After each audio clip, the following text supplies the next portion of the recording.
Ụmụnne m na ụmụnna m ele ọtọ nọrọ na nwekwerechi ọnwa nọ nụ nwaanyị mba nnọọ awụchasịala n'ugbo eye ga-ewuru nwoke nọ nga na-elege m ga-ewuru nwaanyị nọ nga na-elege m ikekwa akarọ gị na di ṅụ mma ọ na-ebido nyenwere family members ọnụ aka mara mgbe ha wepụtawara aka enwe ka ha nara ṅụ banana n'ihi na o nwere ike ịga ṅụ mbọ.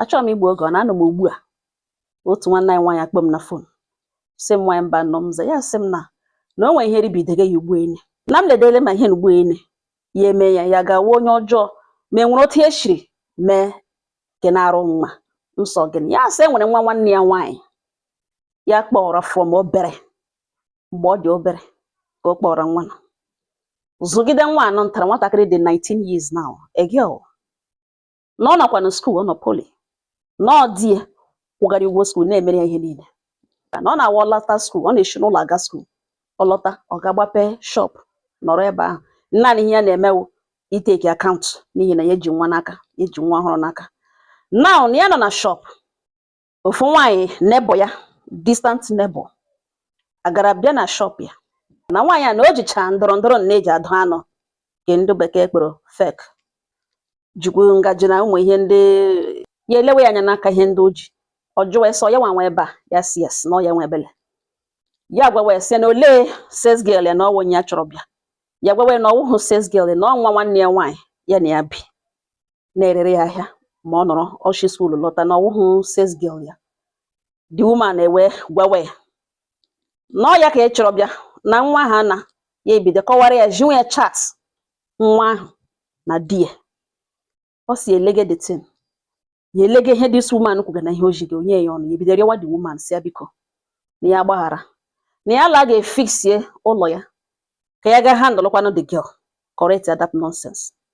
The woman alawakwanụ ya lorute si the girl ya nye phone ya ya nara ya phone ya nụ ntara gbapee ya na ihe ya hụrụ na ọnụ ya gụchara ihe ọ bụrụ na ihe niile nwaanyị akwụghị chat ahụ enwere such WhatsApp chat records ihe niile nwaanyị ahụ jige na ihe na nwaanyị akụga nọkwa na phone this girl ya narazie phone na sizie hụcha other things ihe nwa anụ ntara mere wụ gazie na cyber cafe log in from cyber cafe from Google ya logzie nọmba ya nọtara out of WhatsApp ya enwezi access to chat ya na ihe niile ya ewe iwe nwa anụ ntara abata ya ewe iwe jụọ ese ọ dị mere o jiri gaa na cyber cafe ga log WhatsApp ya out ya were mkpeshi aka ya halitere mkpeshi anụ ntara ka ya pịa nọ n'aka o zobiri ya mkpeshi ahụ jụọ ese ọ gị na-eme dị ya n'isi na ya nwakwala nwa pịa ihe ọzọ na ọ gị na-eme dị ya n'isi zobiri ya mkpeshi ọsọ ụka agwụ ya nọ ya na-eguzoro na-eli legide ike ụka ya hụhụ ọnụ kwuo okwu ya na-ele this girl ọkwa zobiri ya dị mkpeshi jụọ ese ọ gị na-eme dị ya n'isi na ya nwakwala nwa pịa datin na ya nwakwala nwa raise ha aka ya again n'ote ka esi ewe ọnụ di ya lọta ya chọbụghị ịkọrọ di ya ihe nwaanyị a ma ụmụ ihe chata ya enwezighị any other option ịkosara di esi elekidele ihe megana ya kọcha na ede even di ya dị surprised ya gwa di ya na nwa ga-abịa gawa hostel biko ka ọ nọrọ ebe ahụ shi ebe ahụ na garawa skuul ya di ya asị mba sị na ya gala ebi na hostel na ya eshi n'ụlọ gawa skuul ya kpọọ nwanne ya nwaanyị kọrọ ya ihe nwa ha mere ha na-arịọ ya na the girl emechaa bịa rịọwa ya sị ya biko na ya gbaghara na ọwa kọrọ ekwensu na ya gbaghara mana ya sị ka ya jụtụ m nwaanyị mba nnọọ na ya na ji ya na-enweta around this girl na ya like ya na ya dịzi scared of her na ote nwachi ebizi na otu o si akpagazi agwa n'ime ụlọ ya na nri dọrọ nyafụ nyafụ ụma ọ na-ahụ ya ọ na ochie indomi ochie nga ọ na-aga erichali orifo ọ ga-awụfu aga na dosbin gbiri na-eri nọ ebe ahụ ya gbanwasị ọ gịnị mere ọ ga-eshi nga ọ ga-agba eri ka ihe wee na-awụfu nri because gịnị o nwere ọhụ ga ha nga ha dụrụ ju na store na ịwụfu nri adịghị mma na this girl achọdịghị ịnọ ya were iwe gbachie shop gbachie store ya si na onye chọrọ iri nri were nri nga ọ ga-agba ezuru ya obido kọwara ndị mmadụ the next thing ọzọ ya nwetara na meseji n'ime fon ya kwa obido gwa onye ọ nọ na chat na-agwa the person na ya akwụsịrị ya from ịga na shop ya na shop damagwere na shop that is already going down bido gwawe na enweghị ihe eji shop ya eme ụmụ odoze messages na like ya nwa the center of her gossip ya na onye ahụ nọ na discuss ya bịa chọpụtakwu that na ọwụ naanị nwaanyị ahụ wụ married man ya na ya abụọ mega ihe na enwechara other chats enwere other questionable chats with random people. The thing is Jewish. Now when ban no one here send this lady packing. No one here said men na me can wet on a government house. No mama he obakulige ya ishi n'ukwu elu. Na ya si nwa bia gawazie na ya gbaliala na oga ya gadi wicked na men na arịọla the girl self arịọwa kwone mana ya nwetaghị bad energy adịghị comfortable again ya adịghịzi comfortable around this girl na ya ma what to do na ya send nwa no packing na ya ga we wicked aga hụta ya na ya dị wicked ụmụnne m okwekwele kwucha m sie nne m ya za nwaanyị ọma ya za nso date to again 2nd April 2025 record my voice all na pen and on so record it time na neku na agba call record wa call. In this life there is time for everything. Ọwụrụ na this girl kwetere na ihe dị otu ahụ mere maybe ijiri anya hụ na ihe a nwaanyị ahụ kwuru na ọ wụ eziokwu na nwa nganga nwa your sister kpọrọ na nwatakịrị megezi ihe with a married man without fear. You never can tell who introduced her to that. Let's say your husband is decent. Mana ọ bụrụ na ọ na-apụ onwe na mind nwoke ji nwaanyị arịa ya elu. Ọ karịala nke ga control. Ọ bụrụ na ị welitere aka ka discipline ya nara gị mkpeshi challenge gị. That very day challenge na kwesịghị na your house that day Cornela. Ihe ọ pụtara ọ wụọla lioness. Only the territory ya. Ihe a na-ekwu okwu ya nwa 19 years old. She is now an adult. Ọ bụrụ na ihe niile mere from the time iji kpọrọ ya zugide ya ha nge ọha ọ ga-enwe mind discuss so mata gị with onye ọzọ dịka asịrị ahụ ya tige ihe yiri mockery ịkwa emo the shop that is already going down here was shop itige a na-enwa n'ihi na eji nwa n'aka ya enwe mind na discuss with someone na asị onye shop that is already going down. Who cares? I don't care. She thinks I care about her shop. She stopped me from going to her shop and she thinks I care. I don't care. It means they are appreciative of what you have done for her.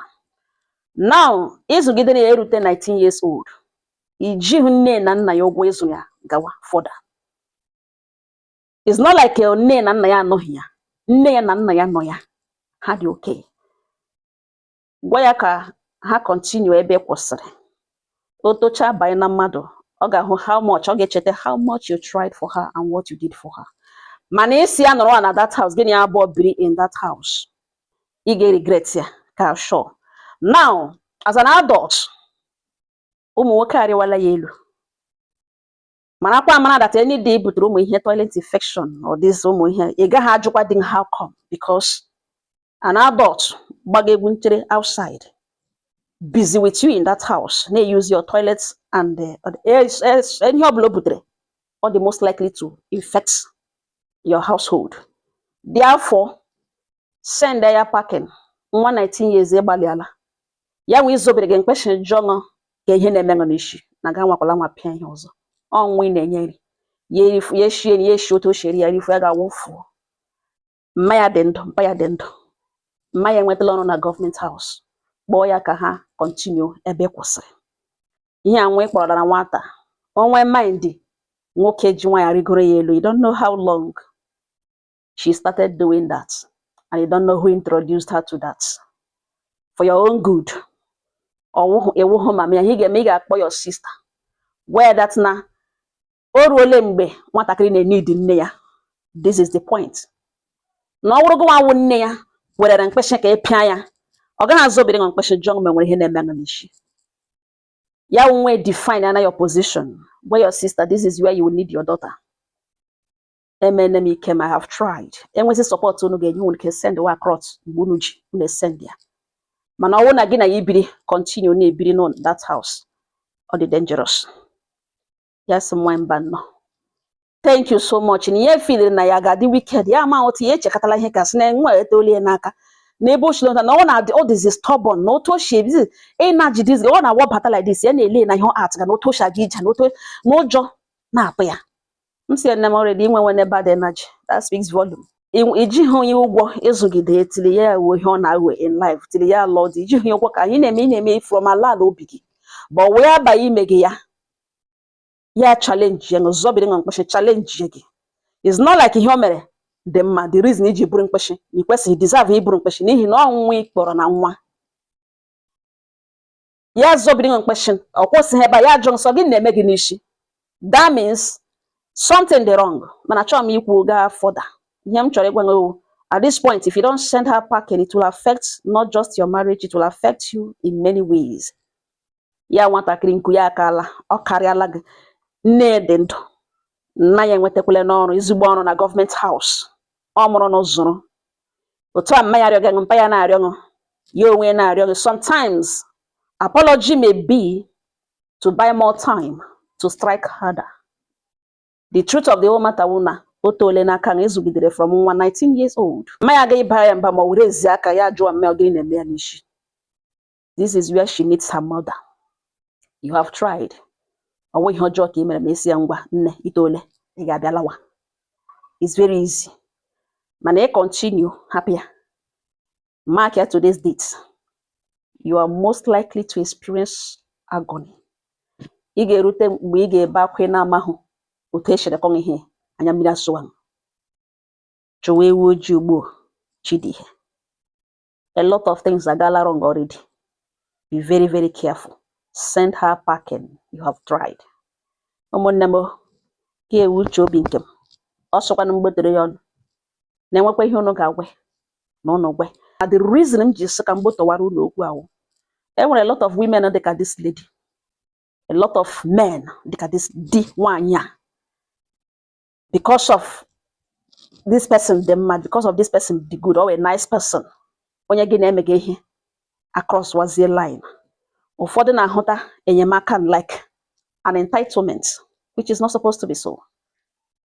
Ọ na ịnọ nga na nwee family member gị na ya bụ obi mara mgbe ihe gawara wrong, onye nwa gị arụ ị nwere right isi nne ọ nna ya ngwa agbalịala m.